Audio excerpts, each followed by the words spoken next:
What's up? Caroline here again with a video book review. So 3 to 5 minutes of me telling you about some of the books that I've read. Not a critique of the author, but really giving an overview of the book and who the book would be good for, kind of giving you a little bit of the principles behind it. So today I want to tell you about Ministering Cross-Culturally, which is by Sherwood Lingenfelter and Marvin Mayers. So the tagline here is an incarnational model for personal relationships.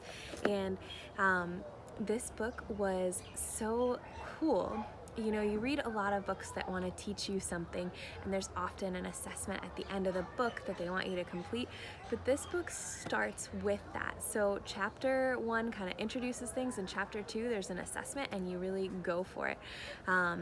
So it actually takes a significant bit of time, but it's so worth it because the whole rest of the book actually goes through the different aspects that are noted in that assessment and really shows you explanations of these opposing sides that have such beauty in both things. So it really highlights the fact that we all grow up in a culture.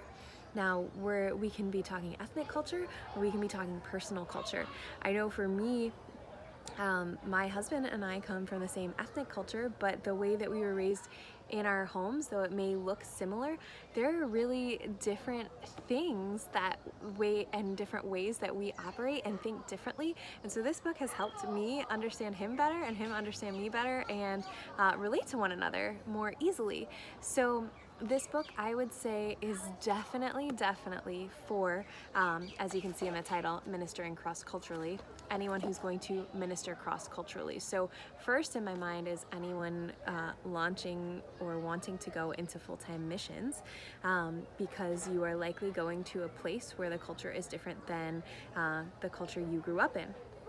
However, when we think about it, we really, no matter who we are and no matter who we interact with, we are, whether it's ministering or not, we are engaging cross-culturally. So we're always engaging with people who have different cultural values and ways of doing things than we do. So whether it's in the home or the workplace or anywhere that maybe you travel, there are things that you can take away from this book. So yeah, I so recommend that you read this book if you want to understand people better and how to communicate. So like one quick example is they talk about being like task-oriented versus person-oriented. So they kind of give these opposing viewpoints like crisis-oriented or non-crisis-oriented. And really the idea is it's not good or bad to be one or the other. You know, there are positive things about being task-oriented, that you're efficient and you get things done, but there are positive things about being person-oriented where the relationships truly matter, and not that they don't matter to task-oriented people, but maybe they matter more to the person or relationship-oriented person. And it really centers back to that Jesus was the perfect example of all types of these differing thinking. So he was task-oriented. There were things that he wanted to get done, places he wanted to go, and he did that, and certain things that he did, but he was also very person-oriented. And so he shows that in the ways that he showed love. So this is a great resource, Ministering Cross-Culturally.